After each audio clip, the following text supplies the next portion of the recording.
Bien, buenos días. Bienvenidas a todas y a todos a esta aula virtual de la Escuela Judicial Electoral. Les agradezco que estén hoy aquí para esta nueva sesión de su diplomado. Compañero Fidel Moisés, ¿sí se me escucha y se me ve? Sí, Ya se me doctor. desapareció Fidel. Sí, perfecto, muchas gracias. Bueno, a ver, bueno, decíamos, les agradezco que se encuentren ustedes por aquí. Nos va a tocar hablar hoy acerca de, hoy y mañana, acerca de competencias de la Suprema Corte de Justicia en materia justamente electoral, con particular acento en el tema de las acciones de inconstitucionalidad y el control constitucional en el caso de la consulta popular. En principio, yo esperaría trabajar el día de hoy el tema de acciones de inconstitucionalidad para centrarme mañana en el tema de la consulta popular. Y desde luego los choques entre criterios con el propio tribunal. A ver, eh, me parece prudente hacer dos acotaciones antes de iniciar formalmente la clase. La primera es que quiero pedirles que me permitan ir desarrollando una presentación que traigo para el día de hoy e ir avanzando con ella. Y yo dejaré, y al final de nuestra sesión, un espacio para preguntas, si puedo tener alguna respuesta también. Y desde luego se vale que ustedes me digan, oiga, doctor, más que una pregunta, tengo un comentario. Se vale perfectamente que me lo digan y que nos compartan algo que quieran puntualizar. Eso es lo primero. Lo segundo es, digamos, una confesión epistemológica, porque quiero señalarles que me voy a acercar a nuestro tema del día de hoy desde una perspectiva muy kelseniana, muy kelseniana.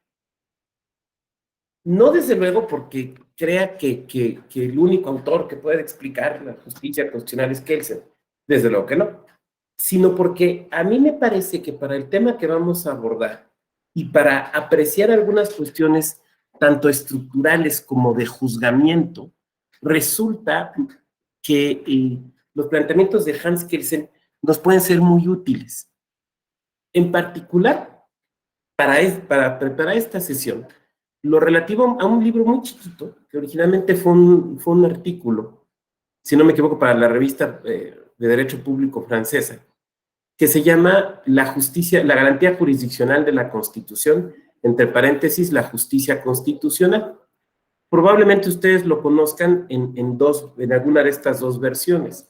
La primera es la que ha publicado el Instituto de Investigaciones Jurídicas de la UNAM con la espléndida traducción de Rolando Tamayo.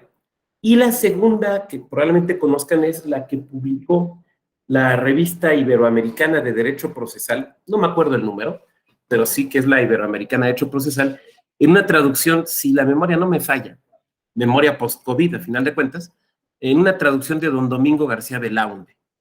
Las dos pues, son espléndidas traducciones, ¿no? De gente profundamente conocedora de la materia.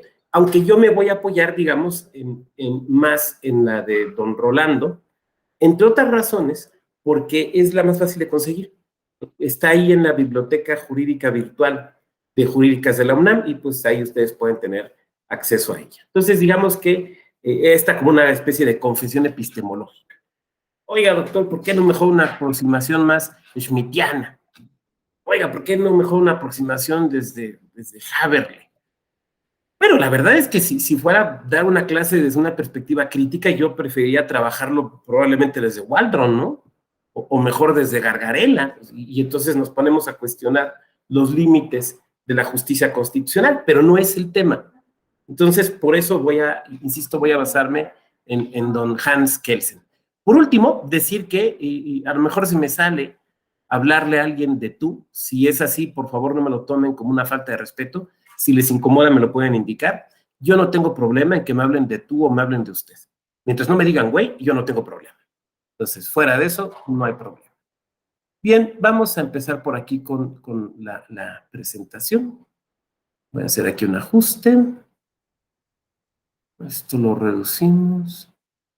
Aquí cambiamos la pantalla y ya quedó. Ahí está. Bien. ¿Sí se ve la presentación? Sí, perfecto. Bueno, competencias de la Corte es nuestro tema en materia de electoral, control abstracto, contradicciones de tesis y consulta popular.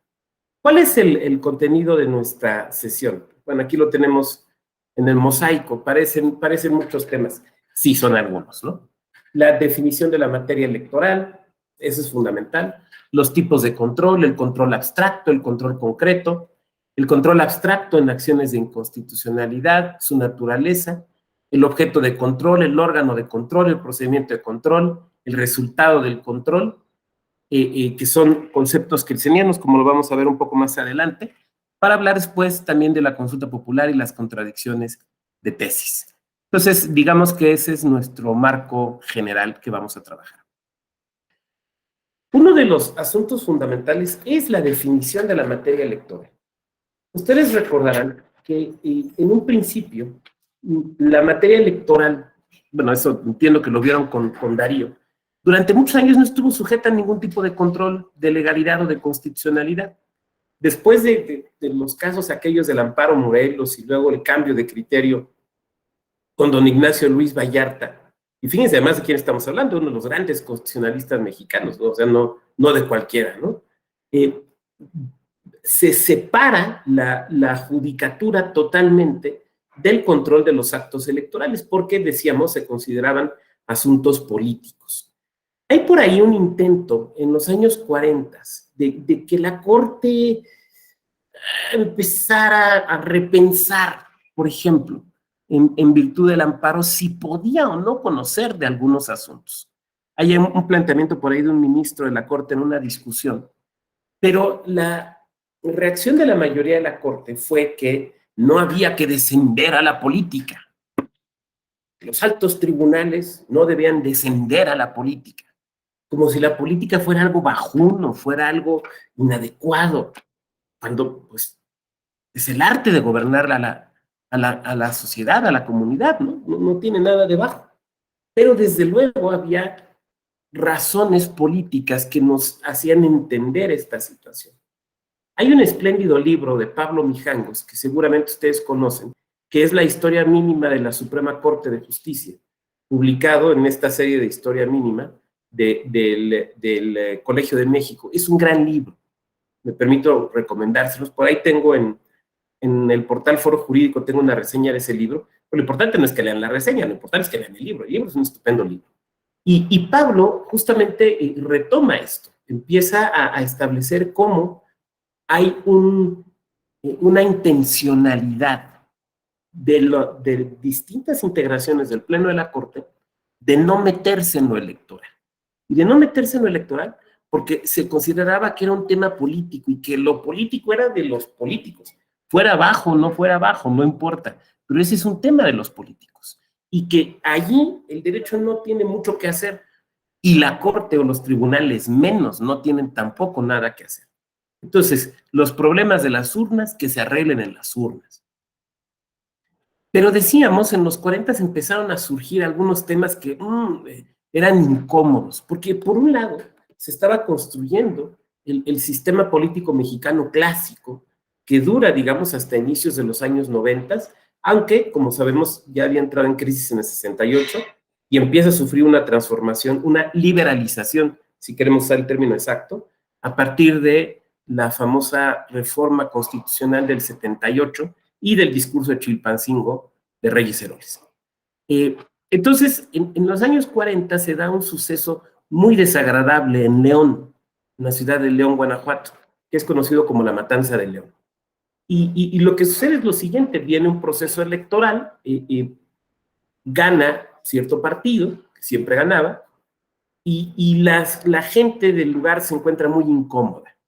No sé si conozcan ustedes León, pero León tiene una plaza, digamos, en el centro más o menos amplia, como casi todos los pueblos y las ciudades en México. Entonces se reúne la gente ahí a protestar respecto al resultado electoral. A las autoridades se les hace fácil llevar un destacamento del ejército y el destacamento dispara. Y pues hay muertos, hay muertos. por eso es conocido como la Matanza de León. Y entonces, en ese momento histórico, la Corte tenía la facultad de investigar graves violaciones a derechos humanos, que si ustedes recuerdan, es una facultad que hasta hace relativamente poco todavía conservaba la Corte. Ahorita ya no la tiene, pero que todavía, por ejemplo, el caso Lidia Cacho, por recordar alguno que fue muy conocido. Entonces, la Corte entra a hacer una investigación por violaciones graves a derechos humanos.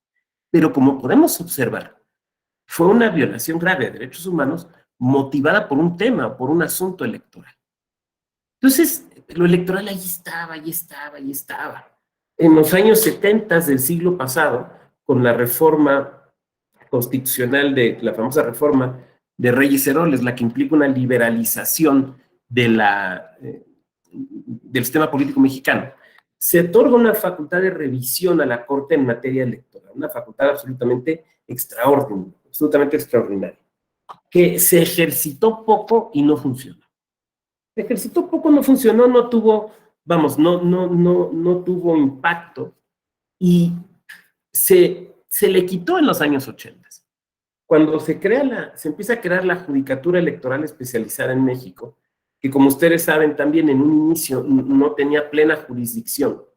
Y cuando se crea esta Judicatura Especializada ya por el 87, 86 del siglo pasado, pues se le quita esta facultad a la Corte que en realidad poco se había utilizado. Y en un principio se considera excluir del control constitucional a las leyes de naturaleza electoral.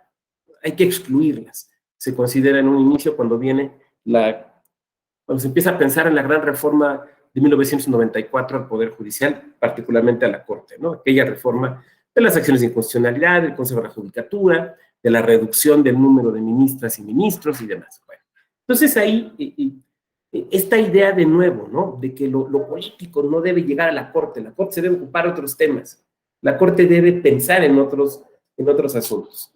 Combinado también con el hecho de que para ese momento histórico ya hay una judicatura electoral especializada, y esa judicatura electoral especializada conocía caso por caso. Entonces, no es necesario una especie de control general. Porque además, si lo pensamos, siempre el control general, o sea, el control abstracto, es un control incómodo para el legislador. Y no me refiero a ninguna legisladora o legislador en particular, ni para alguna legislatura, sino que simplemente digo que es incómodo, porque al final de cuentas implica decirle, oye, violaste la Constitución, no la interpretaste, no la aplicaste adecuadamente, violaste la Constitución. Hiciste una ley tan mala, tan violatoria a la Constitución, que no fue necesario analizarla a la luz de su aplicación, sino que, permítame ponerlo así, de la simple lectura se desprende que tu ley es inconstitucional. Entonces eso siempre es incómodo.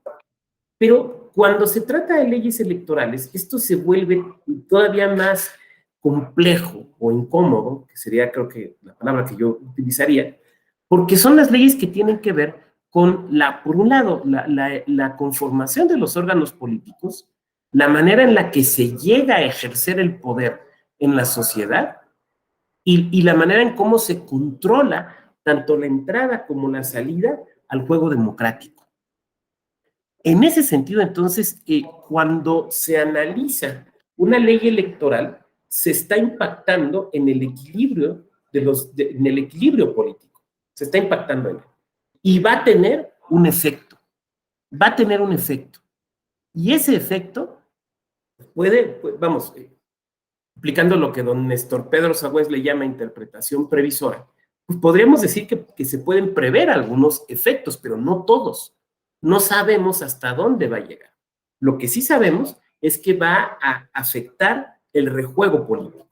Entonces, eso siempre es una cuestión complicada, porque cuando hablamos del sistema político, cualquier cosa que nosotros le movamos puede tener impacto por otro lado. Permítame poner un ejemplo muy sencillo, si ustedes me lo permiten.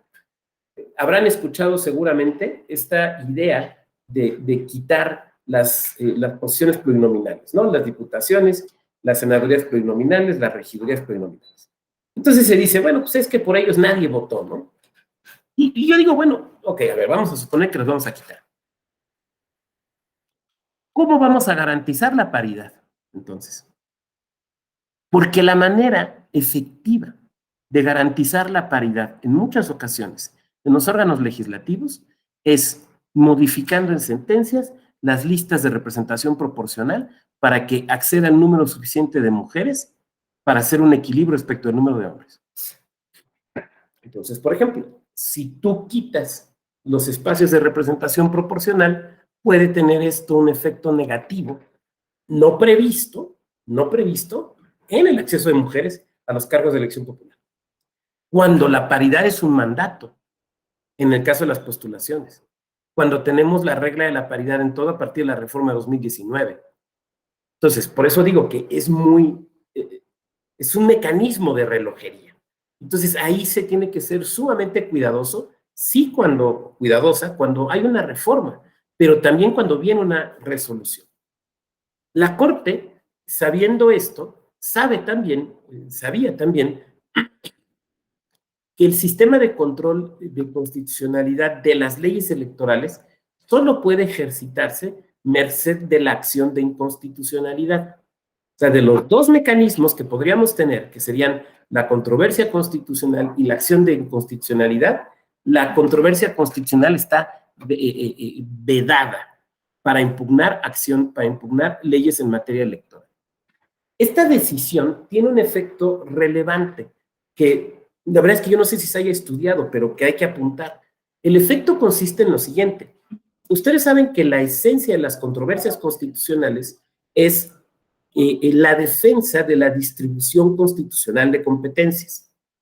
Diríamos, si me permiten hacer una referencia a don Roberto Gargarella, que acaba de estar aquí en la Escuela Judicial Electoral, en la presentación de su libro, es afectar la sala de máquinas de la Constitución, o sea, la distribución de competencias.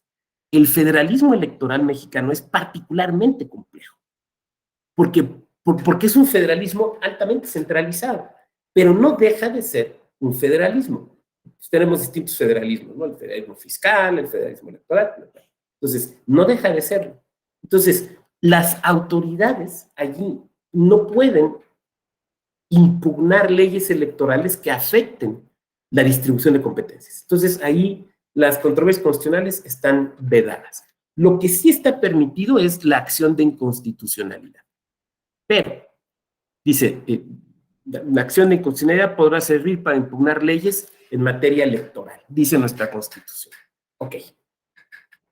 Pero, ¿qué es una ley en materia electoral?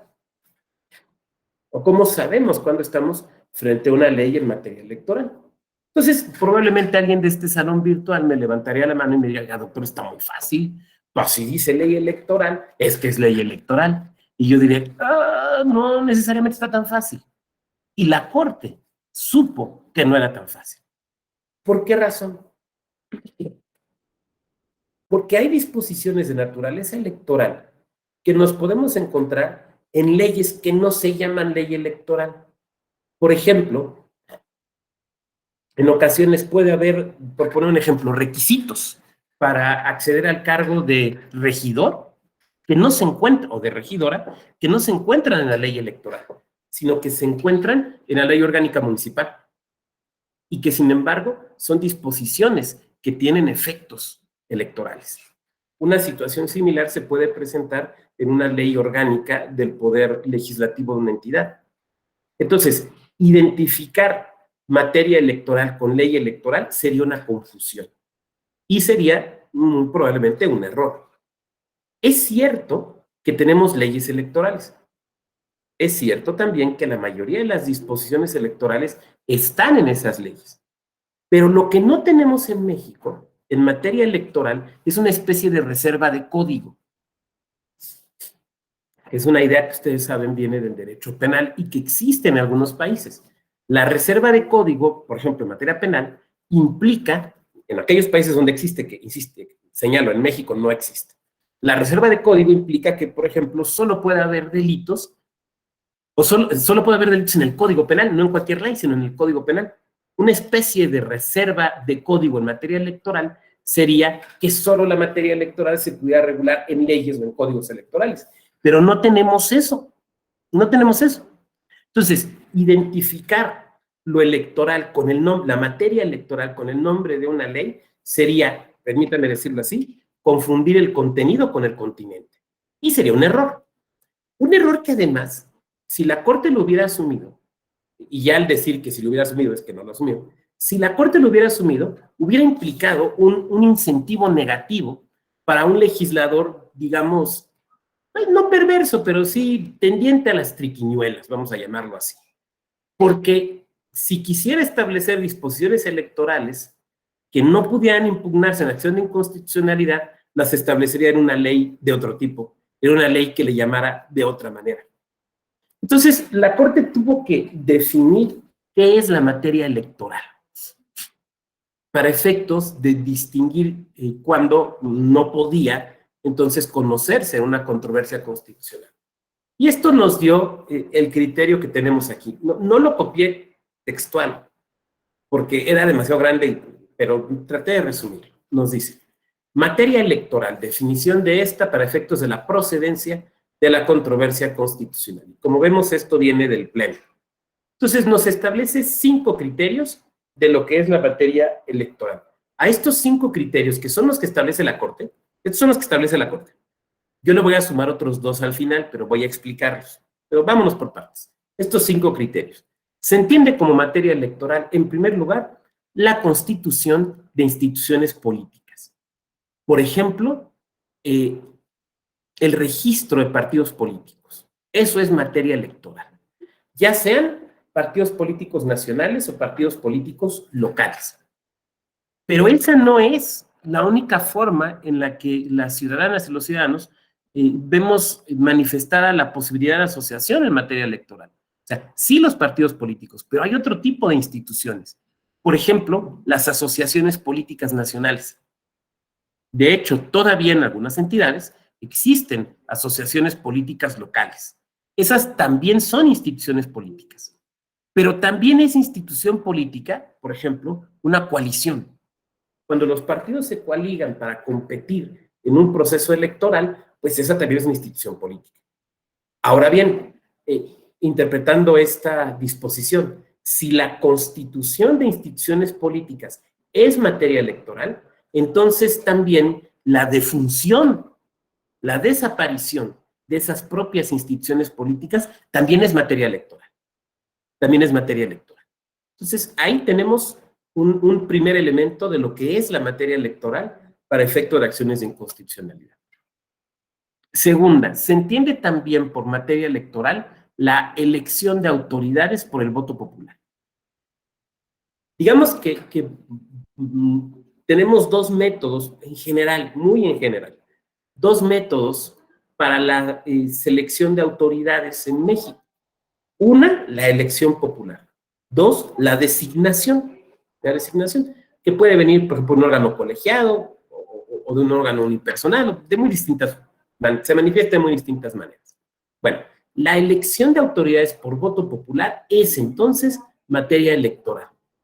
No importa la jerarquía de esa autoridad. Dicho de otra manera, tan es materia electoral la elección de la presidencia de la República, como es materia electoral la elección de gubernaturas, diputaciones, senadurías, como es materia electoral también, por ejemplo, la elección de, en aquellos municipios donde se permite, delegados o subdelegaciones o subdelegaciones municipales, o en algunos estados les llaman sindicaturas o presidencias municipales auxiliares. Y sobre todo, también es materia electoral todo el amplio cúmulo de sistemas normativos internos, merced a los cuales nuestros pueblos y comunidades indígenas deciden quiénes son sus autoridades tradicionales. Todo eso es también materia electoral, que incluso da lugar a lo que propiamente podemos llamar derecho electoral indígena. Y que déjenme decirles, si es algo que probablemente conozcan, y si no, pues lo señalo, es sumamente complejo. Es sumamente complejo porque, en primer lugar, es un derecho no legislado. O sea, nosotros no podemos llegar ahí a Porrúa y decirles, a ver, denme la ley electoral comentada de los otomís de la comunidad de la D. Si lo buscamos en internet, pues tampoco va a estar, porque no solo cada pueblo indígena, sino cada comunidad puede tener sistemas normativos distintos. Eso nos presenta un problema muy relevante en los tribunales, porque hay un problema ahí sí, fíjense de qué, de prueba del derecho. A nosotros se nos ha enseñado tradicionalmente, ¿no? El derecho no se prueba, el derecho se invoca. Bueno, eso es cierto cuando hablamos del derecho, permítame decirle así, occidental. Ahí estoy totalmente de acuerdo. Pero, ¿qué pasa cuando lo que se invoca son las reglas electorales de la comunidad de Sachila, en Oaxaca? Reglas que el juzgador o la juzgadora electoral o constitucional muy probablemente desconoce. Entonces, ahí sí hay un tema de prueba y ahí tenemos que recurrir, por ejemplo, a los famosos peritajes antropológicos. Entonces, ese es todo un sector, digamos, de asuntos que cuando se le pueden llegar a presentar a la Corte son sumamente complejos. 3. La designación de autoridades encargadas de organizar y calificar elecciones. Digamos que en materia electoral tenemos un trípode de autoridades. Tenemos autoridades administrativas que las organizan, que en el ámbito nacional es el INE, en el ámbito local son los institutos, comisiones, consejos electorales de cada entidad, que son las autoridades administrativas que organizan elecciones. Tenemos también autoridades que se encargan de resolver los litigios que se puedan presentar en la materia electoral y en su caso de calificar las elecciones, que son en el ámbito nacional el Tribunal Electoral del Poder Judicial de la Federación con sus 7 salas y en el ámbito local pues los tribunales electorales locales. Por último, tenemos autoridades encargadas de perseguir delitos en materia electoral, lo que se conoció como la FEPADE en el ámbito nacional, que después evolucionó a FEDE y que actualmente se llama FICEL, la Fiscalía Especializada en Delitos Electorales, que se ve reflejada además en cada entidad con las respectivas fiscalías locales. Bueno, de ese trípode, aquí están 3 delitos, de ese trípode de las autoridades electorales, los nombramientos de 2 de ellas es formalmente materia electoral.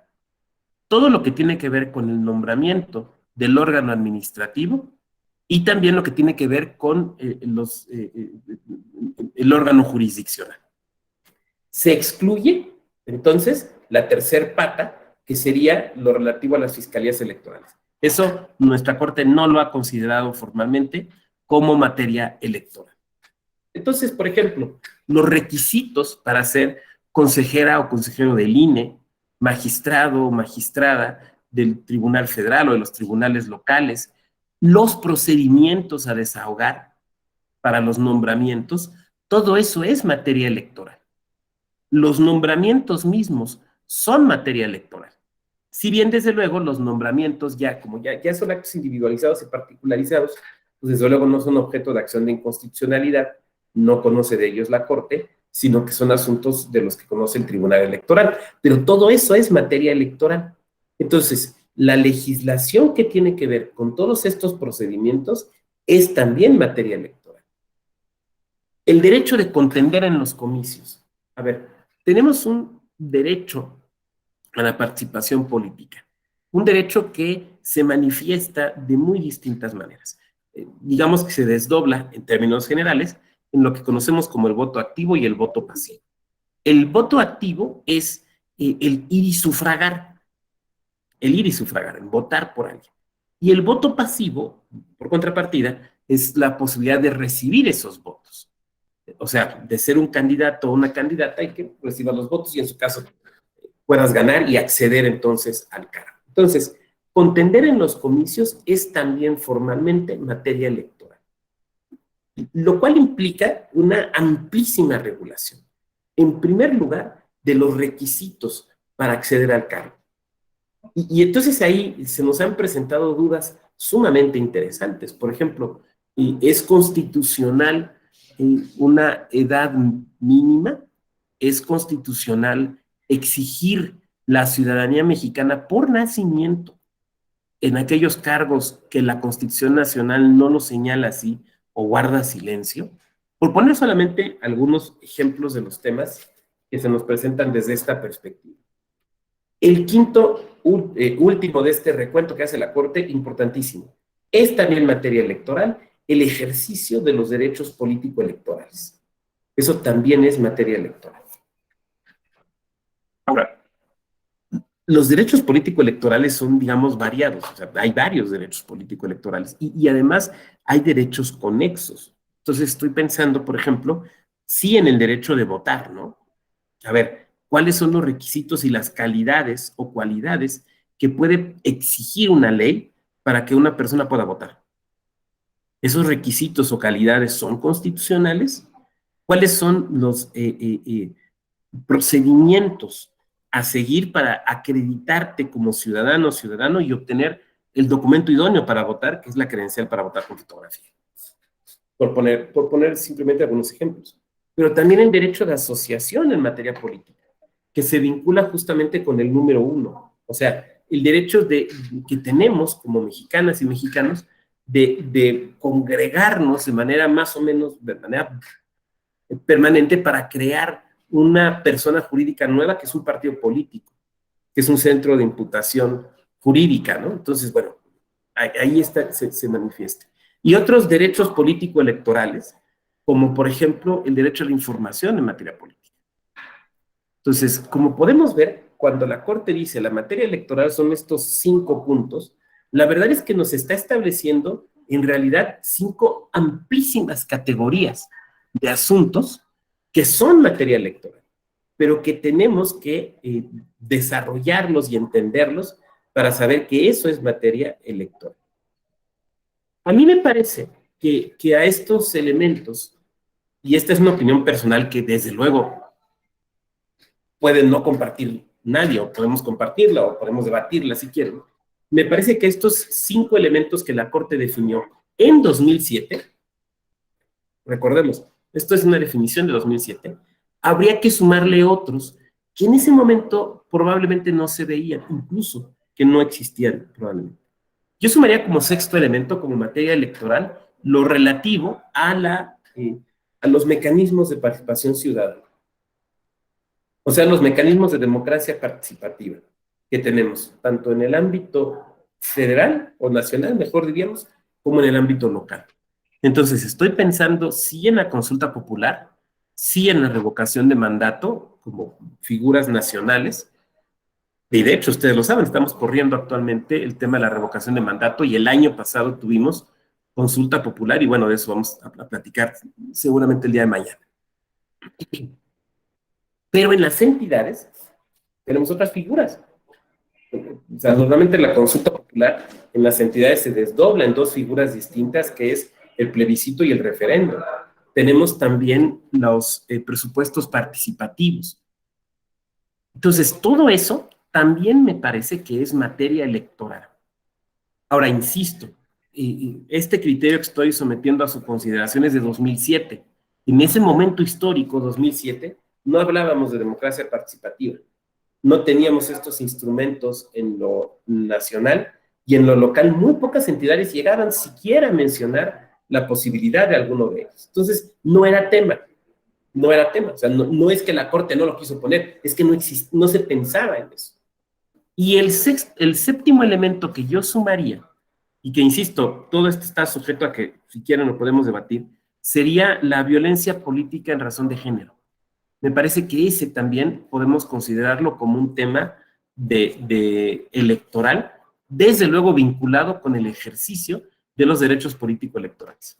A ver, porque puede haber violencia de género que no tenga un cariz político, pero la violencia política de género me parece que podríamos considerarla dentro de lo que es la materia electoral. Entonces, bueno, en todo caso, estos son los 5 criterios que nuestra Corte estableció para distinguir la materia electoral de otras y los 2 que me he permitido sumar. El control constitucional. Perdón, otra cuestión que es muy importante, una cuestión procesal. Procesal y procedimental. La Constitución establece, y ustedes saben que esto es algo que recientemente se ha debatido, acaba de salir una muy reciente sentencia de la Sala Regional Especializada en la materia. Nuestra Constitución ha establecido que las leyes electorales no pueden, o mejor dicho, deben promulgarse y entrar en vigor con al menos 90 días antes del inicio del proceso electoral en el cual se van a aplicar. 90 días antes del inicio del proceso electoral en el cual se van a aplicar. Esto es un dato muy importante. ¿Por qué? Porque los 90 días, dice con claridad diáfana nuestra Constitución, es antes del inicio del proceso. Ojo. Entonces, no son 90 días antes de las elecciones, 90 días antes del registro de candidatos, 90 días antes del registro de coaliciones, no. 90 días antes del inicio del proceso electoral. Si un proceso electoral va a acontecer en junio de un año, normalmente se inicia en septiembre u octubre del año anterior. Entonces, a partir del día que pueda iniciar el proceso electoral, hay que contar 90 para atrás, del inicio del proceso electoral, no de la jornada. Entonces, fíjate, si tu jornada es en, no sé, en junio de 2022, tu proceso electoral debió haber iniciado seguramente en septiembre o octubre de 2021. De aquí para atrás tienes que contar los 90 días. O sea, una gran antelación. Ustedes me dirán, oiga, ¿por qué? Bueno, porque lo que no se vale es que se cambien las reglas de la competencia mientras la misma está ocurriendo. Ya vas a ganar ahí en los 100 metros planos corriendo, estás a punto de llegar, vas con la lengua de fuera y en ese momento te grita el juez y te dice, no, son 100, son 200. ¡Ay, ya, pero pues yo arranqué de cierta manera, me administré mi esfuerzo de cierta forma para los 100 metros, no para que me cambie usted ahorita los 200. Se los voy a poner con un ejemplo futbolero. Ahora que desgraciadamente se puso en el candelero el equipo del Querétaro, ¿no? Hace cosa de 15 años, pues el Querétaro estaba compitiendo en la primera división. Y en ese momento existía una regla que te obligaba a jugar con 2 jugadores menores de 21 años. Pero cuando inicia el campeonato, la regla decía, todos tienen que jugar con al menos, los 90 minutos, con al menos 2 jugadores menores de 21 años. Si no es así, vas a tener por perdido el partido y pierdes los puntos. Menos para el descenso. O sea, para el descenso no te quitaban los puntos. Entonces, el Querétaro arma su equipo, contrata jugadores pensando en mantenerse en primera división, no en pasar a liguilla, no en calificación, nos tenemos que mantener. Dicen que yo no sé si es cierto, ¿no? Probablemente es un estereotipo, pero que los jóvenes ganan los partidos, pero los jugadores veteranos ganan los campeonatos o te aseguran la continuidad. Entonces el Querétaro no tenía jóvenes. A la mitad de la temporada cambian la regla, la Federación Mexicana de Fútbol, y dice, no, ¿qué creen? Fíjense que a los que no juegan con menores de edad, sí les vamos a quitar los puntos para el descenso. Y el Querétaro no tenía jóvenes, no pudo cumplir con la regla y descendió.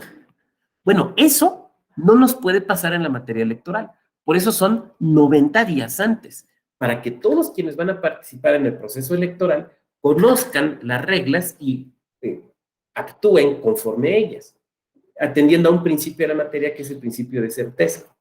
Esto ha provocado en ocasiones que una ley electoral sea declarada inconstitucional, no necesariamente por su contenido, no necesariamente por alguna violación en el procedimiento como tal legislativo, sino por violación a los 90 días. El ejemplo es Oaxaca para el proceso electoral de 2015, que fue el primer proceso local que tuvo Oaxaca posterior a la gran reforma constitucional electoral de 2014, y el Congreso de Oaxaca y la gubernatura, pues se les fueron los plazos, por unos poquitos días, pero se les fueron los plazos.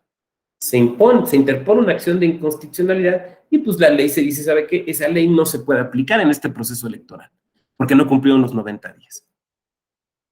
Ya quieren al Instituto Electoral de Participación de Ciudadana de Oaxaca, como decía el Piporro, sude y pasando aceite, porque tuvo que operar una elección con una legislación que no estaba acorde con las modificaciones constitucionales, porque aquella que se había hecho pensando en las modificaciones constitucionales se aprobó fuera de plazo.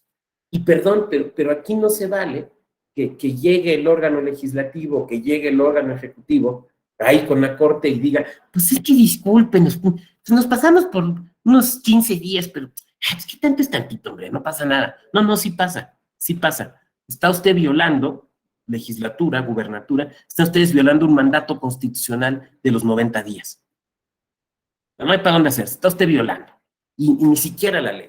Está usted violando la Constitución, por lo tanto, muy kelsenianamente, diremos que su acto es irregular y está afectado de la máxima irregularidad posible, que es la inconstitucionalidad. Ahora sí, hablamos entonces de los tipos de control y se ha hablado entonces de dos tipos de control, ¿no? El control, el modelo europeo, o kelseniano continental europeo, y el modelo americano. Ahora, la verdad es que son tipos ideales, son tipos ideales. Ustedes se acuerdan, ¿no?, de la teoría de las ideas de Platón. Platón dice que, digamos, una idea es perfecta, ya que intentamos expresarla, empieza a perder esa perfección que tenía como idea. Y cuando la intentamos materializar, pues ya es un pálido reflejo del ideal. Por eso se habla del amor platónico, del amor ideal. Entonces, siguiendo un poquito esta idea, siguiendo un poquito esta teoría, bueno, o postura filosófica, tenemos dos tipos ideales, ¿no? El europeo y el americano. Pero vale la pena que estemos conscientes que son esos, son tipos ideales, lo cual quiere decir que probablemente en la práctica no encontremos la absoluta perfección o la aplicación exacta de todos y cada uno de los puntos, sino simplemente pues de la mayoría. Pero con que nos permita, perdón, hacer una tipología que nos dé oportunidad para la comparación. El modelo americano y el modelo europeo. El modelo europeo funciona, se dice, en virtud del ejercicio de acción. O sea, la acción entendida procesalmente, desde la teoría general del proceso, como la petición que se le formula a un órgano jurisdiccional para que resuelva un litigio. Diría don Eduardo J. Couture, ese eximio procesalista uruguayo, diría entonces que la acción es una forma, una manifestación especial del derecho de petición, porque lo que se solicita no es simplemente una declaración o un acto cualquiera de la autoridad, sino un acto específico, que es la resolución del litigio, por conducto del ejercicio de la función jurisdiccional. Y aquí tengo que recordar a otro gran procesalista, que uno de cuyos libros estoy leyendo, déjense los enseño.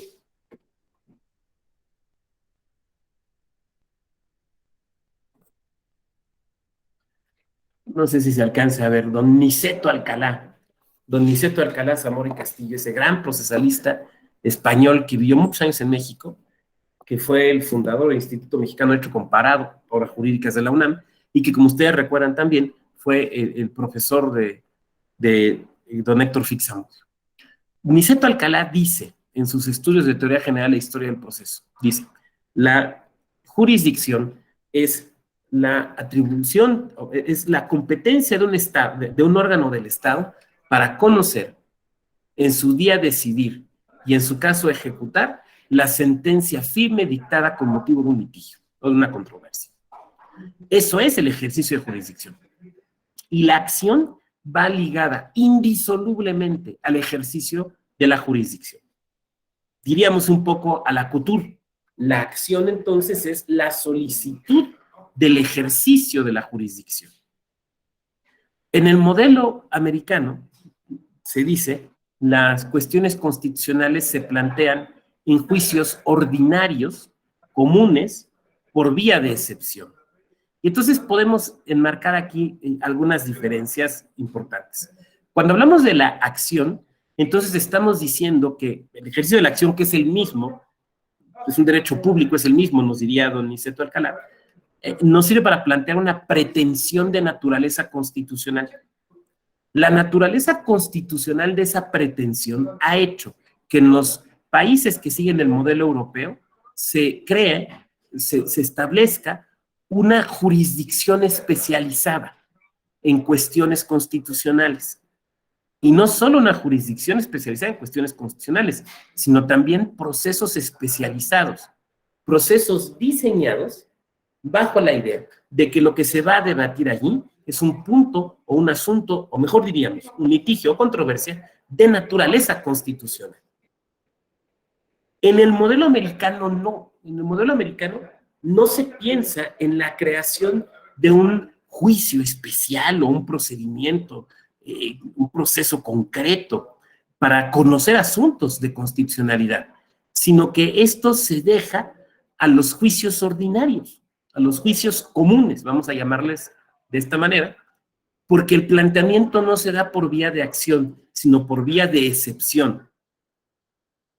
Sin que sea necesario entrar aquí, creo, salvo mejor opinión de ustedes, a la distinción entre excepciones y defensas, pero será por la vía de excepción. Y por lo tanto, no se crea tampoco una judicatura especializada, sino que es objeto de la propia judicatura ordinaria. Y tenemos los modelos mixtos, que sería la tercera columna, pero si nos pusiéramos a enumerar modelos mixtos, pues tendríamos que enumerar casi que todos los países que tienen justicia constitucional, porque todos tienen alguna precisión, algún localismo, ¿no? Entonces vamos a concentrarnos en el mexicano. En México, el control constitucional se puede dar por vía de acción o por vía de excepción. Por ejemplo, por vía de excepción, cuando estamos en un juicio, competencia de la judicatura local, y se plantea una excepción a partir de considerar que la ley es inconstitucional, por ejemplo, ¿no? Y que obliga a ejercitar ahora sí el control difuso de la constitucionalidad. Entonces, en México tenemos de uno y de otro en este punto. Decíamos que en el modelo europeo tenemos un órgano especializado encargado de resolver este litigio constitucional. Pero ojo, y aquí me empiezo a poner kelseniano. Ojo, cuando Kelsen desarrolla esta idea del Tribunal Constitucional, él está pensando en un órgano especializado en un doble sentido. Por un lado, especializado en cuanto a que solo conoce materia constitucional. No conoce cuestiones administrativas, cuestiones familiares, mercantiles o agrarias. Solo cuestiones constitucionales. Eso en un primer momento. En un segundo momento, en que quienes lo integran deben ser juristas, hombres y mujeres, especializados en la materia constitucional. Por eso, en aquellos países que tienen tribunal constitucional a la que él señala, pues ¿quién debe estar en el tribunal constitucional? No el mejor laboralista, no la mejor civilista, no el más profundo conocedor del derecho de sucesiones, no la más reputada conocedora del derecho agrario. No, constitucionalistas. Gente que se ha dedicado profesionalmente a profundizar en el conocimiento del derecho constitucional y en sus reglas de interpretación.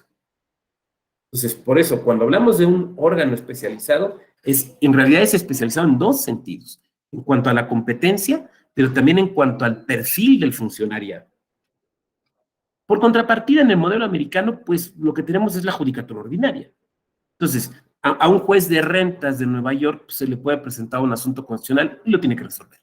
A un juez de asuntos de tráfico, de falfurrias en Texas, se le puede presentar un tema de este tipo, una cuestión constitucional en los asuntos de su competencia y lo tiene que resolver.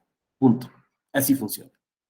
En México, pues tenemos un modelo ahí, tenemos ahí una estructura muy interesante porque tenemos órganos especializados, por ejemplo, la Suprema Corte, por ejemplo, el Tribunal Electoral, tenemos judicatura ordinaria, los jueces de primera instancia en materia penal o civil o mercantil, pero incluso, y yo sé que esto es bastante debatido, hay órganos administrativos que pueden en ocasiones tener funciones materialmente jurisdiccionales y que podrían incluso realizar algún tipo de control de constitucionalidad. Yo sé que lo que estoy diciendo es polémico, pero al menos de mi lado estarán don Eduardo Ferrer MacGregor y don Rubén Gil Díaz, que se han pronunciado sobre estos temas.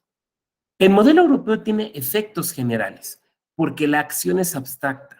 O sea, lo que se considera es la inconstitucionalidad, por ejemplo, de la ley per se. O sea, la ley es inconstitucional, ya sea por una cuestión sustantiva o por una cuestión procesal. Pero no es necesario para apreciar esa inconstitucionalidad conocer la aplicación de esa ley en un caso específico y concreto. No es necesario. Se puede apreciar, digamos, de la simple argumentación que se construye a partir de la ley y de la Constitución.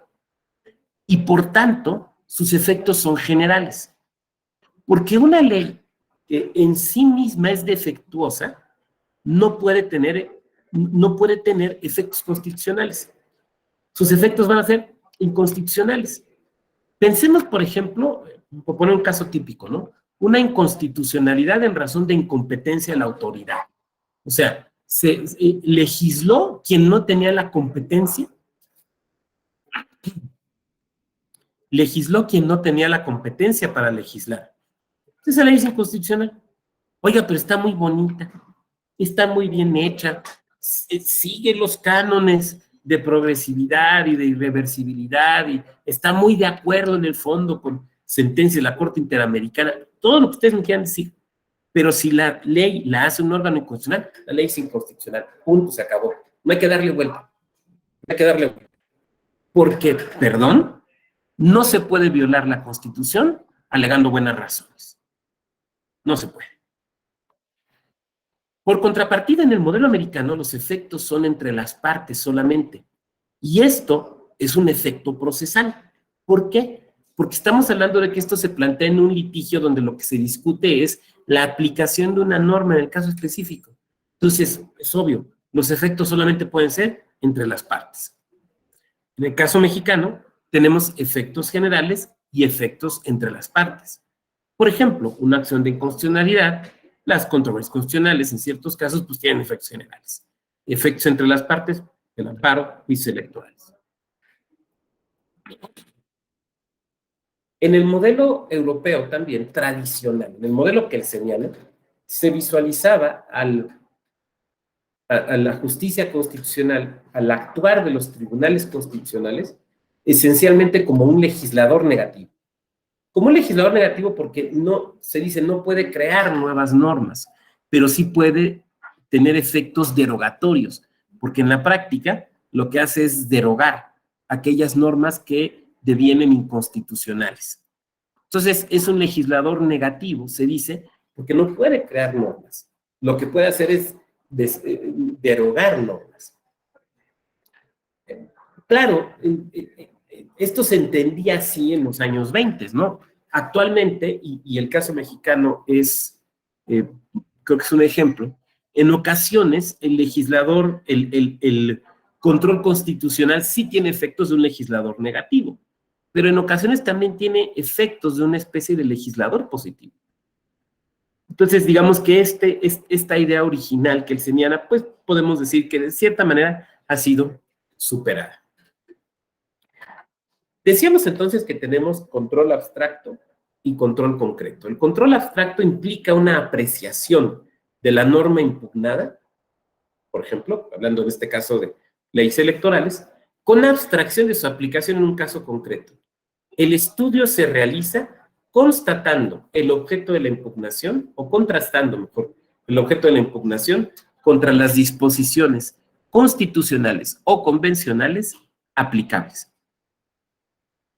Ustedes saben que bueno, diríamos dos cosas. Primero, sabemos que tenemos en México control de constitucionalidad y control de convencionalidad. Creo que ahí no es necesario ponernos a decir que existe. O sea, existe y se acaba. Bueno, lo que se ha discutido es en qué momento se hace, si va primero uno o va primero el otro.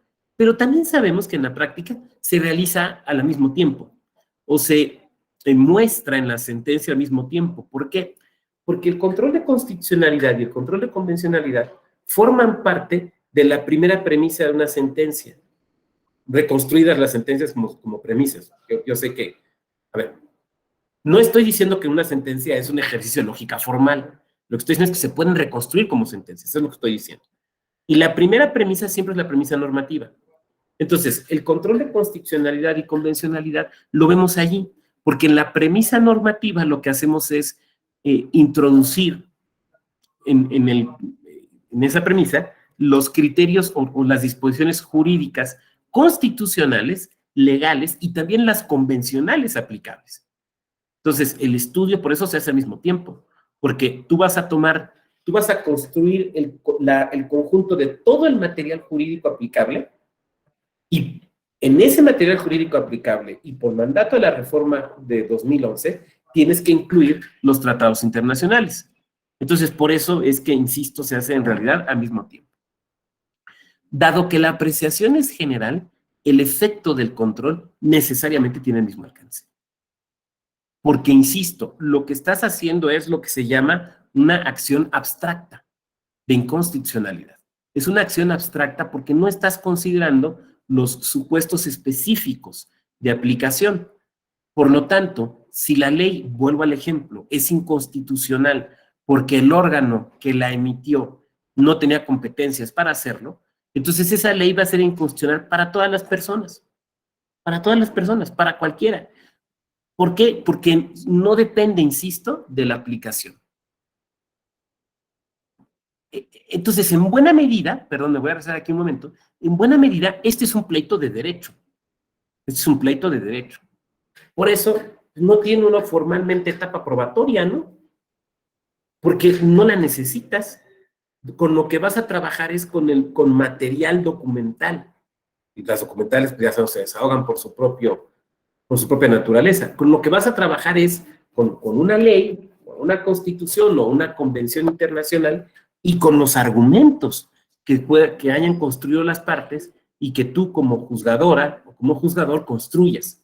Entonces, por eso las acciones de constitucionalidad, pues no hay etapa probatoria. El control concreto se realiza apreciando el objeto del control a la luz de su aplicación, en contraste con las disposiciones constitucionales y convencionales aplicables. Voy a poner un ejemplo.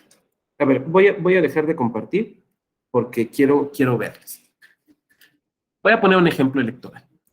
El artículo 100 creo que es el párrafo 2, no me acuerdo el inciso, pero es el 100 párrafo 2, de la Ley General de Instituciones y Procedimientos Electorales, señala que para ser consejera o consejero electoral de los institutos o comisiones electorales locales o del OPLE de Veracruz, porque el de Veracruz es el único que se llama OPLE, se requiere la ciudadanía mexicana por nacimiento. Por nacimiento. Eso no lo dice la Constitución. La Constitución dice, artículo 30, que hay dos tipos de nacionalidad mexicana, por nacimiento y por naturalización. El artículo 32 de la Constitución establece que hay ciertos cargos para los que la Constitución requiere la ciudadanía mexicana por nacimiento y que pues así deberá de ser.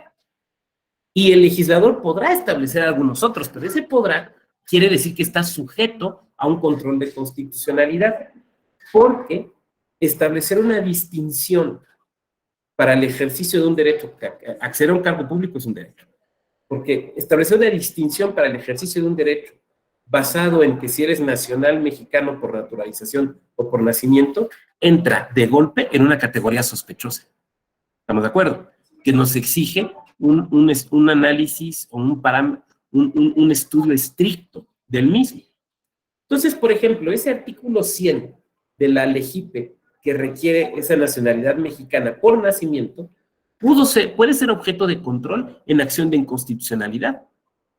Un partido político, por ejemplo, podría promover una acción de inconstitucionalidad en materia electoral y decir, esa disposición es inconstitucional. Y obligaría a la Corte a pronunciarse acerca de la misma sin considerar un caso concreto de alguien que quiso ser consejero o consejera, quién sabe en qué estado, y que le dijeron que no, sino simplemente la disposición per se es inconstitucional. Y la decisión que tomara la Corte en esta hipotética acción de inconstitucionalidad, pues evidentemente tendría efectos generales. Pero, me voy a regresar de nuevo a la lámina. Pero aquí estamos hablando del control concreto.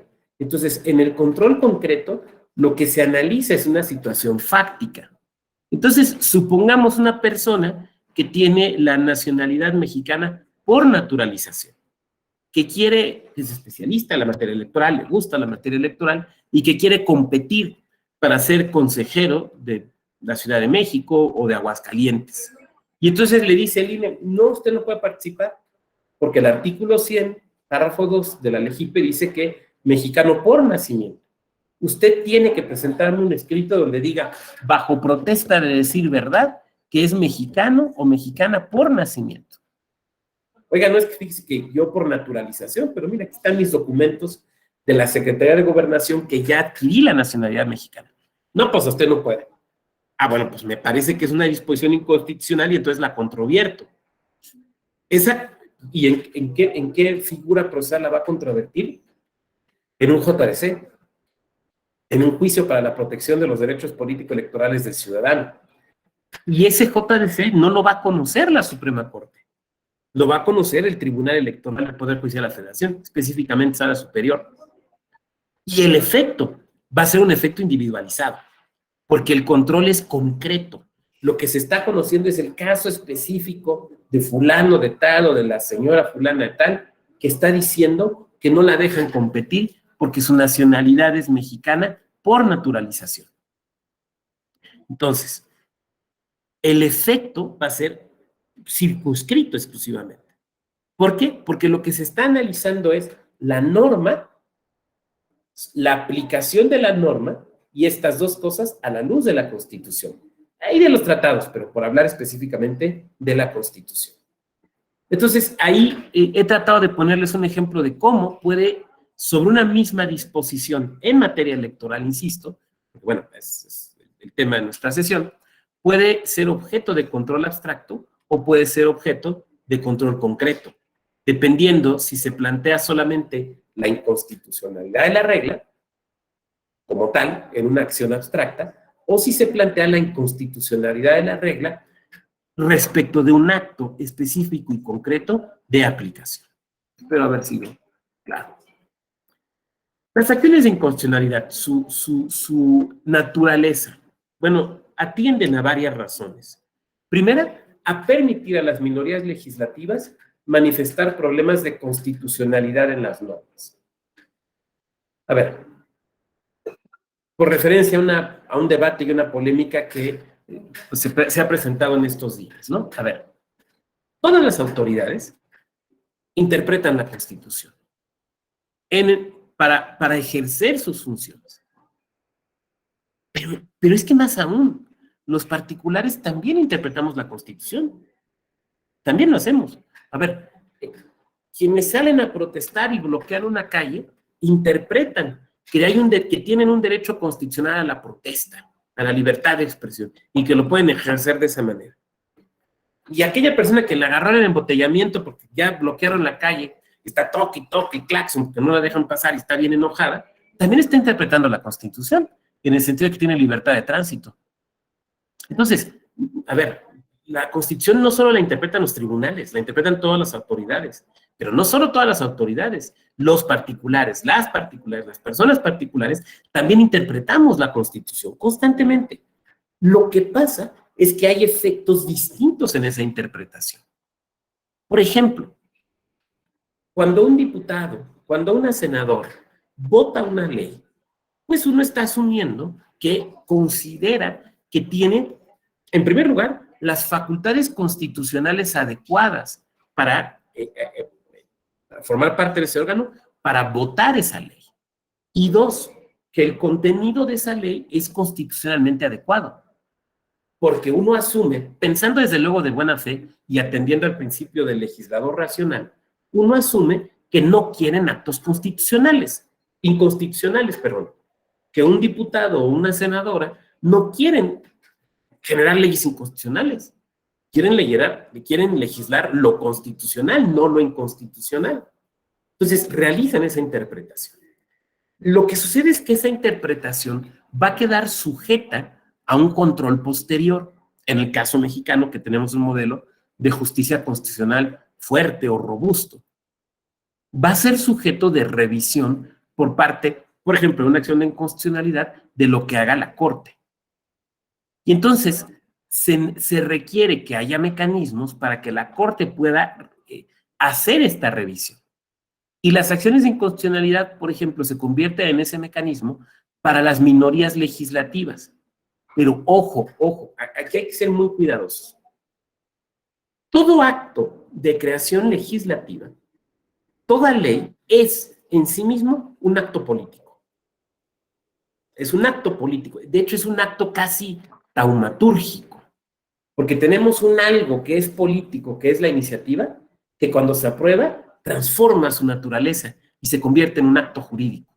O sea, un acto político cambia su naturaleza y se convierte en un acto jurídico. Bueno, la discusión acerca de una ley puede contener muchas consideraciones de tipo político, de oportunidad, de pertinencia, de coherencia o congruencia con una determinada plataforma que sostenga una fuerza política o un partido. Tiene consideraciones de tipo político. Pero cuando una minoría legislativa pretende que sea declarada inconstitucional una ley, incluso una ley electoral, sus razones deben ser razones jurídicas. No pueden ser razones políticas. En la demanda de la acción de inconstitucionalidad que se presente, no se puede decir, es que es contrario a los principios de mi partido, es que va en contra de las reglas de una buena política, es que Sartori define democracia. No. A ver, porque el ministro o la ministra les va a decir, a ver, ¿cuál es el problema jurídico? No es que déjeme decirle que nosotros en el partido, no. ¿Cuál es el problema jurídico? Porque la acción de inconstitucionalidad no debe ser vista como una segunda posibilidad de discutir los temas políticos que ya decidieron las mayorías políticas. No. La sede de la Corte es sede de una discusión constitucional. A ver, señor minoría legislativa, a ver, señor partido, ¿cuál es el problema de constitucionalidad? No me hable de ideología política. Muy respetable, pero esa se discute ahí en la Cámara. Aquí hábleme de problemas de constitucionalidad. Entonces, en un primer momento. En un segundo momento, la posibilidad de realizar un control constitucional posterior a la aprobación, pero en razón de la norma misma, para observar la norma en su puridad y verificar si ésta es acorde, incluso hasta con las reglas del debate democrático. 3, contribuir a la separación de poderes respetando las competencias. Es cierto que las controversias constitucionales son el juicio constitucional por excelencia para conocer problemas de competencia de autoridades, pero esto se puede representar o se puede ver también en una acción de inconstitucionalidad. Por último, también para prevenir litigios en los que el Estado mexicano sea parte. A ver, recordarán que esta semana tuvimos aquí en estas aulas virtuales de la Escuela Judicial Electoral a Roberto Gargarella. Y en la presentación de Roberto Gargarella, ese brillantísimo constitucionalista argentino, Alfonso Herrera, que además es el encargado de este diplomado, acuñó una frase que yo le dije, Alfonso, esa frase está para que hagas un libro. Habló del Poder Judicial Interamericano. Y creo que es una frase muy feliz, muy adecuada. El Poder Judicial Interamericano. Las decisiones del Estado mexicano pueden llegar a ser analizadas por ese Poder Judicial Interamericano que es la Corte Interamericana. Entonces, pero esa Corte Interamericana ha determinado que el control de convencionalidad es, como el control de constitucionalidad, doble, concentrado y difuso. Concentrado en la Corte Interamericana, difuso en la judicatura de cada uno de los países. Por lo tanto, cuando nuestra Suprema Corte hace un control de convencionalidad en una acción de inconstitucionalidad, por ejemplo, lo que está haciendo es eso, es un control de convencionalidad difuso. Y si encuentra que hay un problema de convencionalidad y por lo tanto la ley hay que echarla para abajo, en buena medida lo que está haciendo es esto, es una función preventiva, porque va a evitar que ese asunto llega a la Corte Interamericana y que en la Corte Interamericana se juzgue al Estado mexicano. Porque sabemos que ahí no se juzga el gobierno de Nuevo León, el ayuntamiento de Chalchicomula, no, se juzga al Estado mexicano. Entonces, tiene ese efecto que a mí me parece que también es un efecto muy positivo. Y alguien me dice, oiga, pero pues en materia electoral, sí, claro, en materia electoral. El artículo 23 de la Convención Interamericana sobre Derechos Humanos, el famoso Pacto de San José, establece los derechos políticos mínimos. Entonces, cuando una ley electoral o una ley que impacta en lo electoral, pues, o sea, una ley materialmente electoral, no observa estas disposiciones del Pacto de San José, puede, por ejemplo, una acción de inconstitucionalidad decirse eso, y como los derechos forman parte de un solo bloque, esto también ya lo ha dicho nuestra Suprema Corte, se declara inconstitucional y hay que legislar de nuevo, porque esa ley deja de ser ley, es expulsar al ordenamiento jurídico. Y de esa manera, por ejemplo, ese asunto ya no va a llegar a la Corte Interamericana. Entonces, por eso digo que tiene también una función preventiva que me parece muy importante. Este señor de sombrero y lentes que nos ve con una risa sardónica, ustedes lo reconocen, es don Hans Kelsen. Y lo pongo aquí porque nos va a guiar en esta parte de la exposición. Yo quiero que recordemos algo en este momento. A Kelsen hay que verlo y entenderlo como un jurista práctico, particularmente en este tema. Kelsen no fue solamente un profesor universitario. Kelsen no fue solamente un rockstar del derecho. Kelsen fue un jurista práctico. En la época de la Primera Guerra Mundial, por ejemplo, cuando sirvió en el ejército austrohúngaro, no en las trincheras, sino en las oficinas centrales, él hacía reglamentos, lineamientos, ordenanzas. Esa es una labor práctica.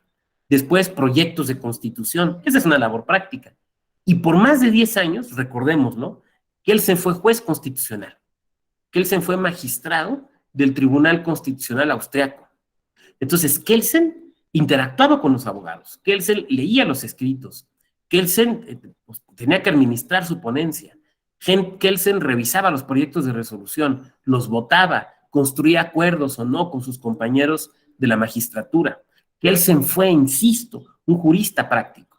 Entonces, en esto que vamos a explicar, en esta visión que tiene Kelsen, es esencialmente el Kelsen juez constitucional, el Kelsen que sabe lo que es resolver un expediente, el que nos va a hablar. Y Kelsen establece en su libro, están en varios, pero donde creo que lo explica con mayor claridad, es en ese librito que decía yo de justicia constitucional, se llama La garantía jurisdiccional de la Constitución, entre paréntesis, la justicia constitucional.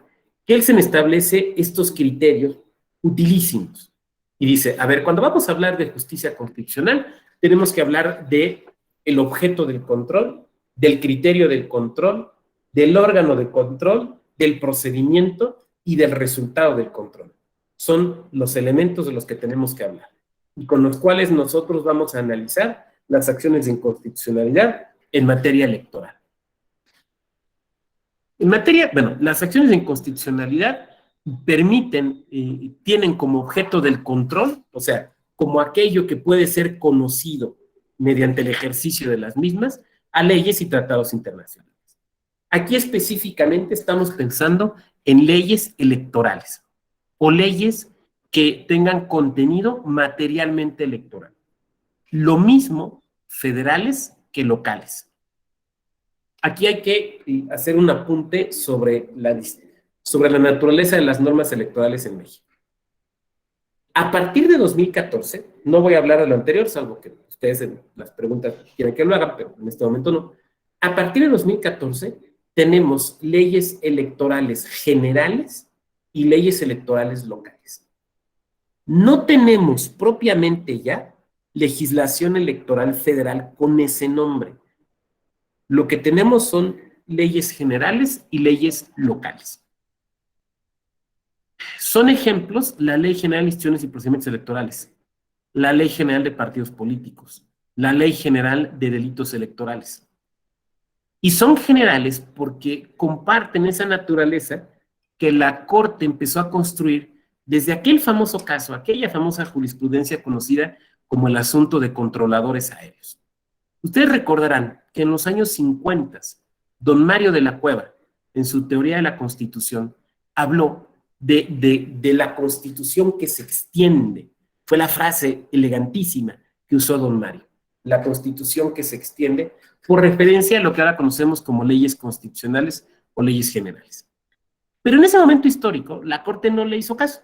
No, a ver, además hay leyes federales, leyes locales, no anden ahí inventando categorías. Cuando en Europa, por ejemplo, sí existe la categoría de ley constitucional, pero a partir del año 2002-2003, la Corte cambia su criterio en aquel asunto, insisto, que se conoce como el asunto de controladores aéreos, y reconoce la existencia de leyes generales. ¿Qué es una ley general? Bueno, una ley general es la que precisa el sistema de distribución de competencias que se encuentra en la Constitución y establece entonces competencias, atribuciones, tanto a lo federal como a lo local. Esa es una ley general. En materia electoral, por ejemplo, la Ley General de Partidos Políticos y la Ley General de Instituciones y Procedimientos Electorales, en buena medida, son eso, son leyes generales. No porque lo diga su nombre, sino por lo que hacen. El artículo 41 constitucional, que es un artículo muy prolijo, se ha dicho que es auténticamente un código electoral metido en la Constitución, y creo que en buena medida tienen razón, y establece cómo es la distribución de competencias, por ejemplo, entre el INE y los institutos electorales locales. Pero por más prolijo que sea, no lo agota, no lo agota. Entonces, ¿quién o en dónde sí se agota esa distribución de competencias? Pues en estas leyes. Por ejemplo, la Constitución establece que hay partidos políticos que son entidades de interés público y que puede haber partidos políticos locales y nacionales. Pero ¿qué ley nos dice los procedimientos a seguir? ¿Qué puede hacer un órgano local o qué puede hacer el órgano nacional respecto de qué tipo de partidos? Pues la Ley General de Partidos Políticos. Entonces son materialmente leyes generales, que tienen también disposiciones exclusivamente federales. Por ejemplo, cuando la LEGIPE, la Ley General de Instituciones y Procedimientos Electorales, regula los requisitos para ser diputado o diputado federal y el procedimiento a seguir, pues lo que está haciendo es regular un asunto exclusivamente federal. Por contrapartida, tenemos también leyes electorales locales. Leyes electorales locales que deben estar sujetas, sí a la Constitución Nacional, desde luego a los tratados internacionales, pero también a las leyes generales que ya he citado, en aquello que estas leyes regulen. Entonces, en materia de acciones de inconstitucionalidad, en materia electoral, pueden ser objeto las leyes generales y las leyes locales. Porque, insisto, materialmente ya no tenemos leyes federales en materia electoral. ¿Cuál es el criterio del control? El criterio del control es contra qué vas a comparar el acto reputado inconstitucional o diríamos el objeto del control. Voy a poner un ejemplo. A ver, déjenme. Voy a quitar un momento la presentación. A ver. A lo mejor han observado que todos los lunes en las mañaneras presidenciales se habla del precio de la gasolina y de las gasolineras que dan litros de a litros. ¿Sí se han fijado? Ok. Pregunta, y quien me quiera responder. ¿Cómo se verifica que un litro de gasolina es un litro? ¿Cómo se verifica que un litro es un litro? O, por ejemplo, cuando voy a telas modernas, telas parisinas, y voy a comprar un metro de tela, ¿cómo sé que me están vendiendo un metro? Adelante, Antonio Ortiz, te escuchamos. Gracias, doctor. En cualquier caso, tiene que comparar contra un patrón. Exacto, se compara contra un patrón. Entonces, por ejemplo, si han visto cómo miden los litros de a litro en las gasolineras, llevan unas especies de tazas largas de aluminio que las llenan. Entonces, a ver, esta taza, esta marca es un litro. A ver, échame un litro. Si se pasa o queda abajo, no es un litro. Cuando compras un metro de tela, ¿te has fijado? No, a ver, dame 2 metros de ese casimir, dame 2 metros, o 3, no sé, lo vas a comprar. Agarran la tela, la ponen en unas mesas grandotas y hacen esto, ¿no? Y tienen un metro pegado, ¿te has fijado, no? Que tienen un metro pegado, entonces, un metro, otro metro. Ahora, si alguien de ustedes me dice, oiga, doctor, ¿y cómo sé que ese metro es un metro? Pues la única manera sería compararlo con el metro patrón, que lo tienen en París bajo un capel. Si alguien quiere que yo vaya a hacer esa comparación, me pagan el viaje y yo feliz de ir a hacer y les reportaré cumplidamente el resultado. Bueno, ese es un criterio, ese es un parámetro de control. Cuando hablamos del derecho, del ejercicio jurisdiccional, siempre operamos con parámetros de control. Por ejemplo, pensemos en un juez penal. Está sentado y el señor juez penal, a ver, proyectos de sentencia, a ver, échamelo. Este es de robo. A ver, entonces agarra el juez penal y abre el código penal y dice, me voy a inventar el artículo. Artículo 451. Robo es apoderarse de cosa ajena sin el consentimiento de quien legalmente pueda dar. Ah, perfecto. A ver, vamos a ver en el expediente. ¿Se apoderó el acusado de una cosa ajena? Sí, agarró un carro.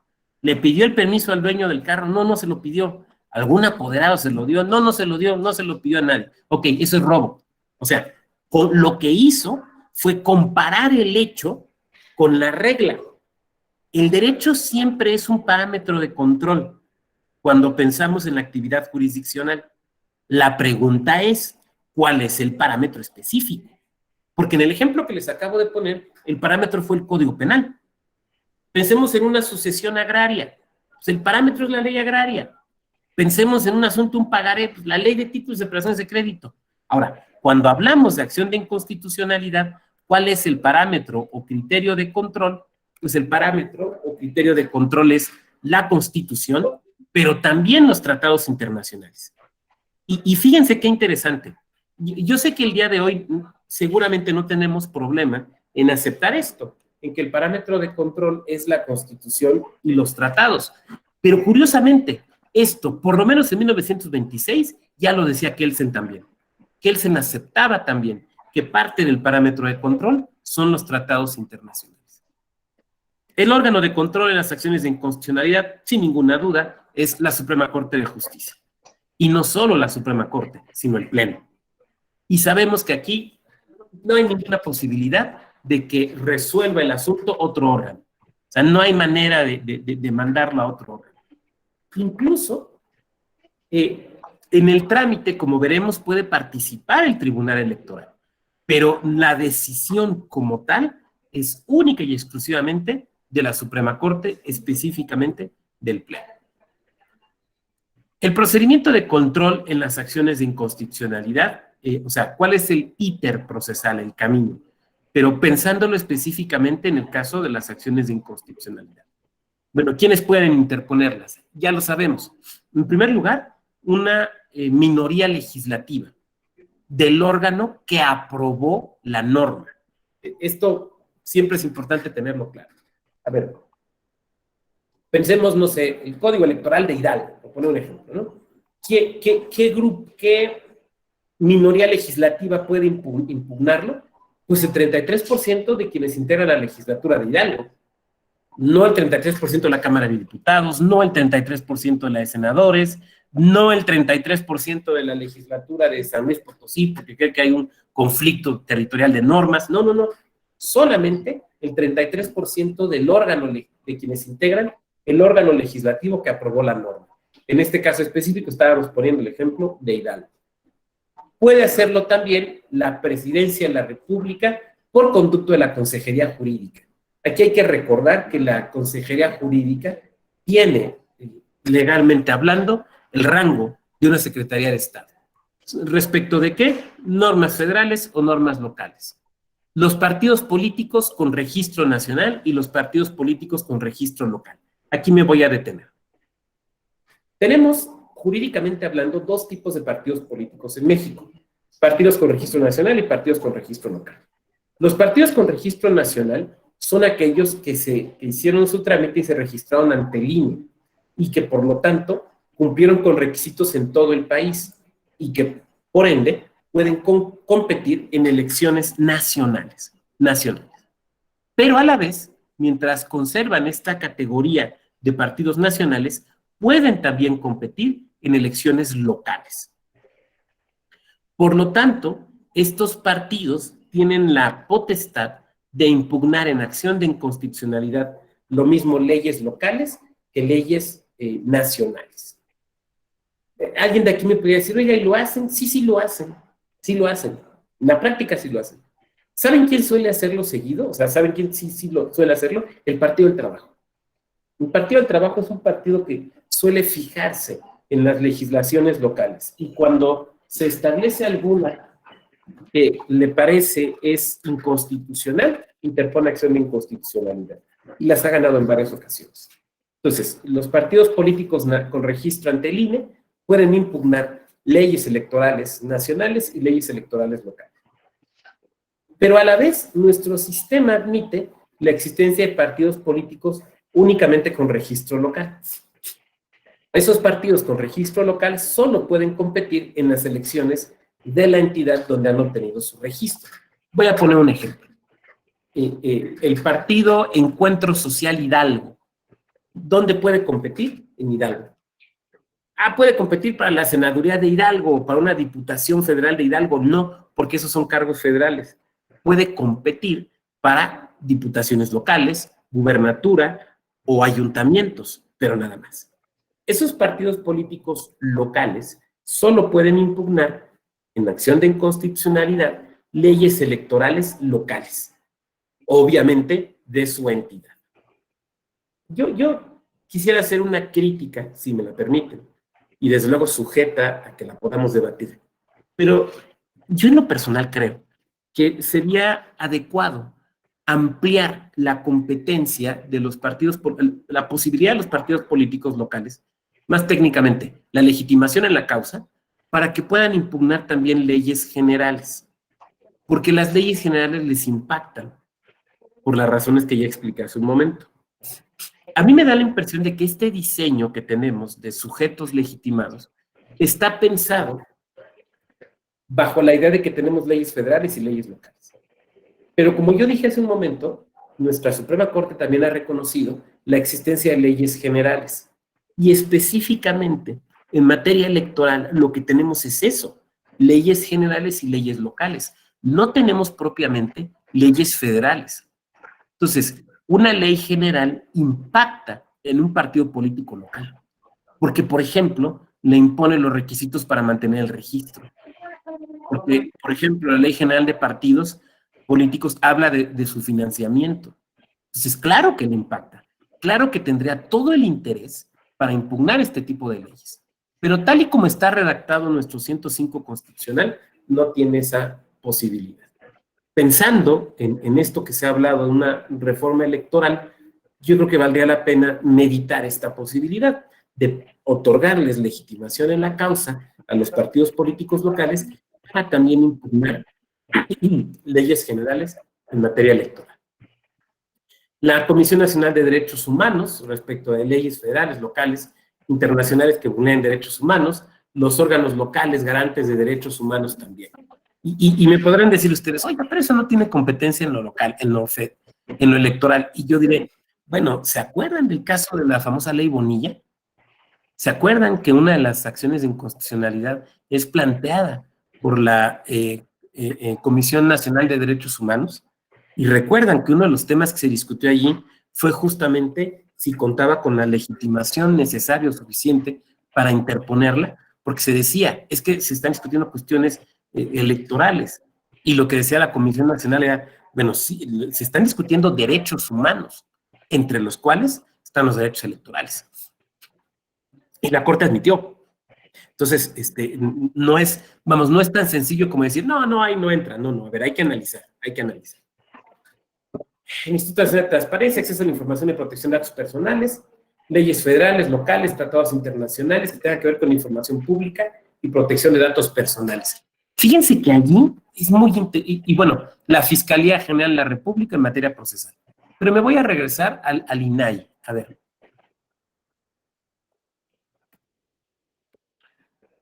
En algún momento, pregunta, ¿en algún momento se cruza lo electoral con la protección de datos personales? ¿Sí o no? ¿Sí o no?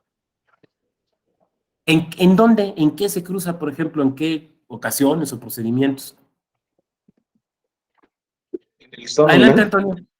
Perdón, Sí, ¿en por el favor, listado nominal, doctor? Muy bien, en el listado nominal hay información sensible ahí, ¿no? Como domicilio. Muy bien, muchas gracias. Catalina, adelante. En el registro de todas las candidaturas también se manejan datos personales. Exactamente, exactamente. Aquí el consejero Roberto Ruz dice, sí, en el registro, sí, desde luego. Es más, en ocasiones, hasta con particulares. Hasta con particulares. A ver, yo sé que las estoy complicando, pero tiene una razón de ser. Perdón, voy a conectar la computadora. Mientras la conecto, piensen en esto. Una cuestión electoral donde particulares tengan acceso a este tipo de datos. Mientras la conecto, piensen. Veo que Catalina ya muy rápido, fue tan rápido usted que ya no me dio tiempo ni de conectarlo. Entonces, permítame un segundo.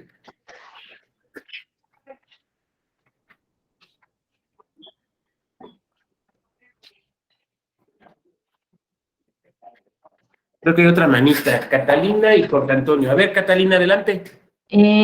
Por lo menos aquí en Jalisco, cuando se recaban firmas para ya sea mecanismos de participación ciudadana, inclusive constitución de partidos políticos y de agrupaciones.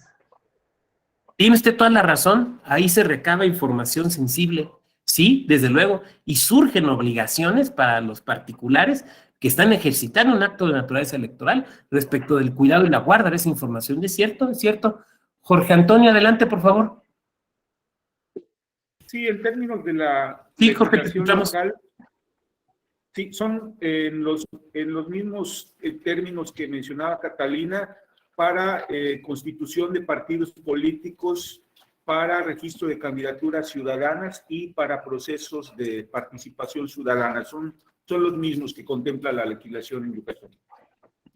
Exactamente, en candidaturas independientes. En candidaturas independientes.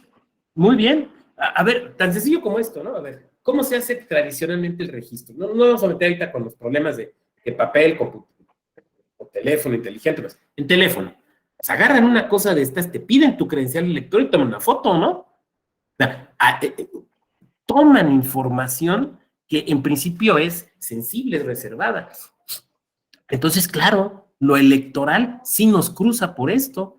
Entonces, podría, por ejemplo, no estoy diciendo que lo vaya a hacer, pero podría, por ejemplo, el INAI impugnar alguna modificación de las leyes electorales porque tengan un impacto en eso. A ver, ¿sabe qué? No están cumpliendo. En esta ley no se está cumpliendo con los principios adecuados de la protección en la obtención y procesamiento y guarda de los datos personales.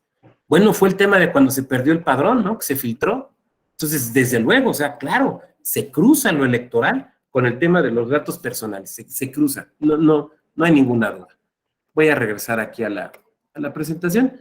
Ay, ¿cómo andamos de tiempo? Bueno, un poquito. Ok. Bueno, no, vamos a hacer esto. Mejor vamos a hacer esto, a ver. Voy a dejar de presentar, mejor para que no andar corriendo. Sigo con la presentación mañana y mejor ahorita nos vamos a las preguntas, porque yo creo que puede haber muchas intervenciones. Entonces, quien quiera participar, me levanta la manita virtual, por favor. Mientras se van animando, déjenme ver aquí en el chat, creo que ya hay algo. Ok. Muy bien, aquí tenemos una. A ver.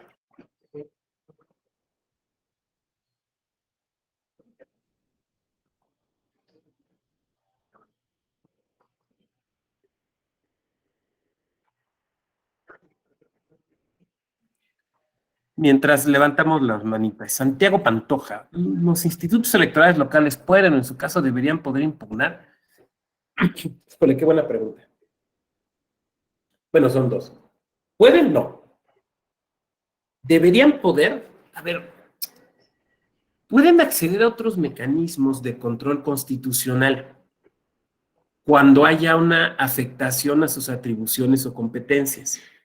Entonces, si lo pensamos desde ese lado, desde la tutela de atribuciones y competencias, me parece que no sería necesario.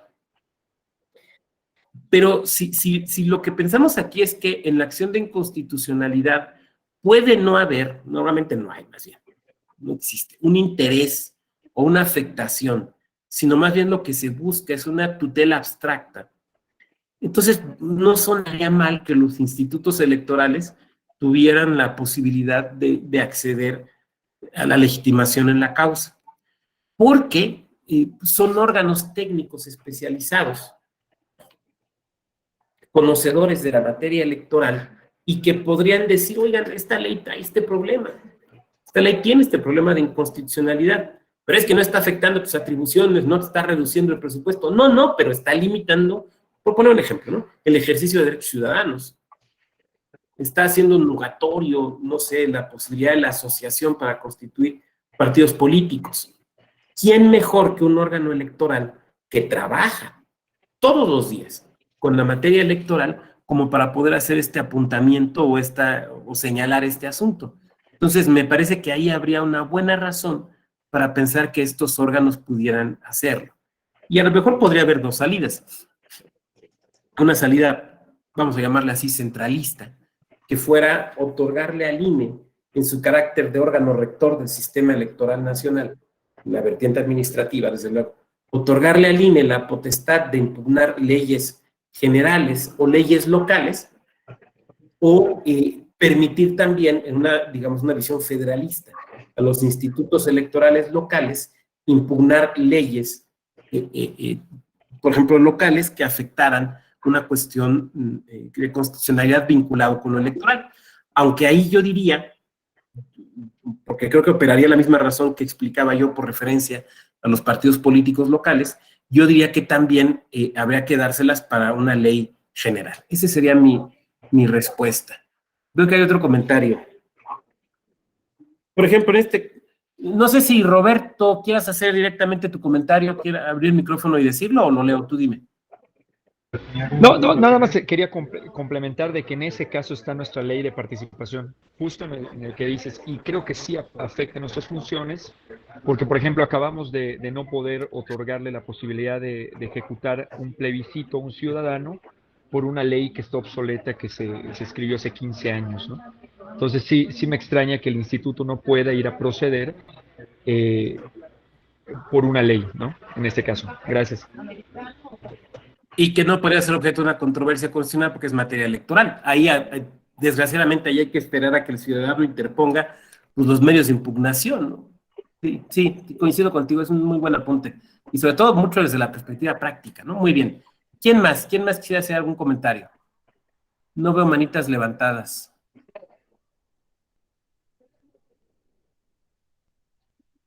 ¿Tenemos buen tiempo? ¿Alguien más? Jorge Antonio, adelante Jorge Antonio. En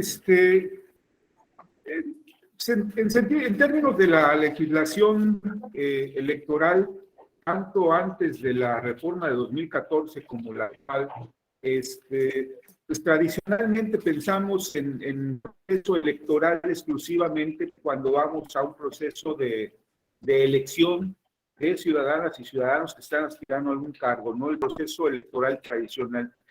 En este planteamiento creo que vimos hoy una parte de cuáles actos son objeto de control, las legislaciones, y usted mencionaba como agregados al criterio que daba de la Corte, si no estoy mal, el del 2007, el relativo a los mecanismos de participación ciudadana. La pregunta puntual sería, ¿pudiéramos entender los mecanismos, por ejemplo, ahorita que hablamos, de democracia participativa, podríamos entender el proceso de revocación de mandato como un proceso electoral en sentido estricto? Lejos de la definición que da la ley de cómo entender y sus etapas del proceso. Ok, yo creo que tendremos que atender a dos posibles sentidos de lo electoral. Un sentido amplio, que sería el que son asuntos electorales, todos los que tienen que ver con decisiones del Estado que se toman por conducto de la votación popular. Un sentido muy amplio. En ese sentido, entonces, en lato sensu, entrarían desde luego las elecciones de representantes y los mecanismos de participación ciudadana. En un sentido estricto, podríamos entender por elecciones o por materia electoral, es que no quiero, en la definición no debe entrar la palabra definida, ¿no? La selección de representantes populares por medio del voto público. Entonces, en el sentido restringido, no, pero en el sentido amplio, sí. A mí me parece que es correcto manejar los dos, el amplio y el estricto. Es como cuando hablamos de derechos políticos y de derechos político-electorales. O cuando hablamos, por ejemplo, de democracia. O sea, no es lo mismo hablar de democracia en un sentido amplio, pero podemos hablar también de democracia representativa, o democracia participativa, o democracia deliberativa. O sea, creo que en nuestra disciplina hay conceptos que tienen dos sentidos, un sentido amplio y un sentido estricto, y creo que lo electoral es uno de ellos. Porque además, yo abonaría, en beneficio de esto que estoy explicando, de nueva cuenta el criterio de la especialización. Si nosotros excluyéramos, a ver, supongamos que dijéramos, todo lo que tenga que ver con mecanismos de consulta popular, eso no es materia electoral. Entonces, eso tiene que ser controlado por la judicatura ordinaria. Por ejemplo, merced a juicios de amparo. A mí me parece que la judicatura que tiene la formación, la mejor formación para resolver este asunto, este tipo de asuntos, pues es la judicatura electoral. Porque es propiamente la que conoce de temas de democracia, ¿no? No estoy haciendo ningún juicio de valor sobre nadie que trabaja en un juzgado de distrito. Lo que estoy diciendo es que lo que se ocupan es de otras cosas, es de otras materias, y que es en sede electoral donde se puede entender mejor las complejidades propias de este tipo de ejercicios. Porque además el mecanismo es muy similar. A ver, se ponen casillas o centros de votación, se cuentan boletas, se cuentan votos u opiniones, como se les llaman en estos procedimientos. Entonces, me parece que todo esto justifica y abonaría a esta idea de manejar, de considerarlos materia electoral en un sentido amplio. Muy bien. ¿Quién más? Ya no veo más manitas levantadas. León Felipe Solar Fonseca. Adelante, León Felipe.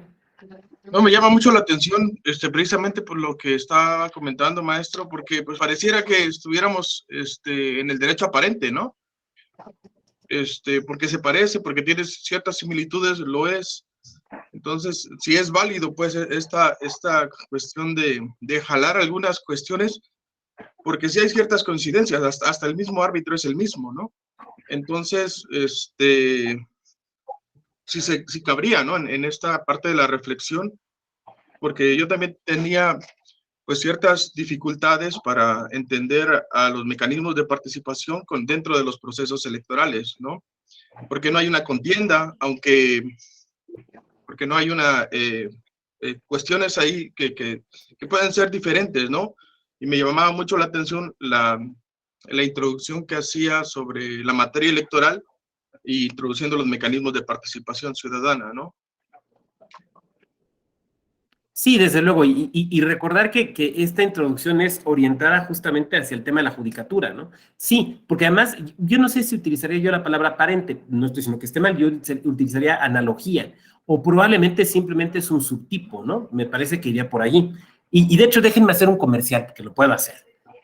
Nosotros tenemos aquí en la Escuela Judicial Electoral, otro de los diplomados que tenemos, que de hecho ese lo coordino personalmente, es el diplomado en mecanismos de participación ciudadana, donde justamente profundizamos en lo que tú estás apuntando, ¿no? Muchas gracias. Roberto Ruz, adelante, Roberto.